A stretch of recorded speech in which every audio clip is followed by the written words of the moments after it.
Welcome back to the channel, guys. It's the States FC. With Jamaica losing to Costa Rica on Tuesday, we officially have our quarterfinal match set up against Jamaica on Sunday at approximately 10 p.m. So with the game against Jamaica, I'm going to be choosing my preferred starting 11 that I would use for this game upcoming on Sunday. So anyway, let's get straight into it. But before I get straight into it, we have a quick little roster update. So on Sunday, Walker Zimmerman went out with the hamstring strain, and he's officially ruled out for the rest of the tournament. So that is a huge blow to our hopes in this Gold Cup. So we called up two guys to train with us, this weekend camp that we could potentially call up 24 hours before the game. And those two guys are Cade Cowell and Henry Kessler.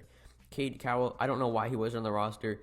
Good to see him, getting back in camp, maybe get him with the program, get him adjusted. Henry Kessler was with the U23s down in Guadalajara. Wasn't too impressed, but anyway, it's going to be interesting to see which of these two guys gets the call-up over Walker Zimmerman. But anyway, let's move straight into it. So in defense, across the back line, I have Matt Turner goal. That needs no explanation at all. Left back, it's between three guys. You could have George Bello, Shaq Moore, or Sam Vines. Shaq Moore can play on the left, maybe isn't quite as effective on the left. George Bello is still young. I don't know if I want him starting in a quarterfinal match, especially against a talented winger like Leon Bailey. So I have Sam Vines at left back. I just think he's okay in possession. He showed he can do good things, defensively on Sunday against Canada. And I think with Zimmerman's injury, there's no way we can just play three in the back with Sand stepping up into that hybrid 6 role, something that I really like, but I'm just not comfortable with potentially Cannon or even Pines stepping in that right center back. I just don't think it's going to work. So Miles Robinson, a left center back, has been doing that all tournament. Really good all throughout this whole tournament. Good in the tackle, good in the air, pretty good distribution. James Sands, sliding back into center back. He's an absolute destroyer in the back. He does not lose anything. So that's the center back duo. Hopefully can hold up for the rest of the tournament. Right back, I have Reggie Cannon. Now, I'm going to have Shaq Moore in another position later on in this video. But Reggie Cannon's coming back from injury, has plenty of experience, is a perfect candidate to play right back for the rest of the tournament. Moving on to the midfield, I have Kelvin Acosta, Gianluca Buzio, and Eric Williamson.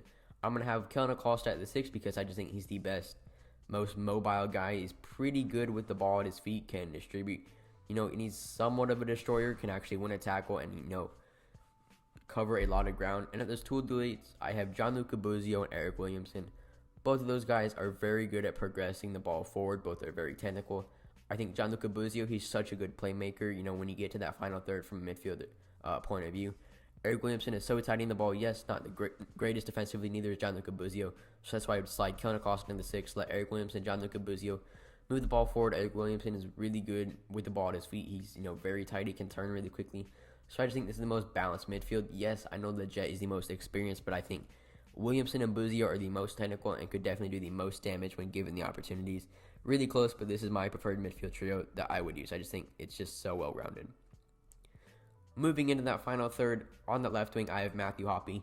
No debate whatsoever. You're not going to start Jonathan Lewis. Hoppe is so good. He just picks up the ball and just goes super technical, can dribble really, really well, combined with some of the guys and run off of them, maybe in kind of another half-space merchant.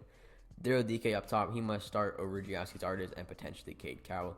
DK did not have the greatest game on Sunday, but he's definitely still very solid, good hold-up play. And his ability to score goals out of almost nothing is something that you always are going to need in a knockout round of a tournament. At right wing, I have Shaq Moore. This isn't a position that he's never played before. He's played there with his club this season.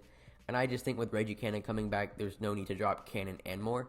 So I would slide Shaq Moore, at that right wing spot where he can get on the ball in advanced positions in that final third, put it across. He's super technical, can beat a guy 1v1. So I just think this is the most well-rounded front three.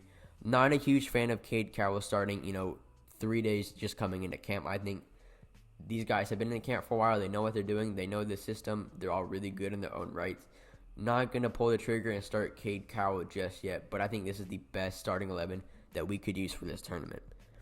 Anyway, guys, that's it for this video. Thank you guys so much for watching. Remember to please like and subscribe. Let me know down in the comments who you would start in this game in your preferred starting 11. I think this starting lineup is definitely the best for a strong Jamaica team. This Jamaica team has to be taken seriously, but I think we can get the job done if we show up and are ready to play. But anyway, like I said, thank you guys so much for watching.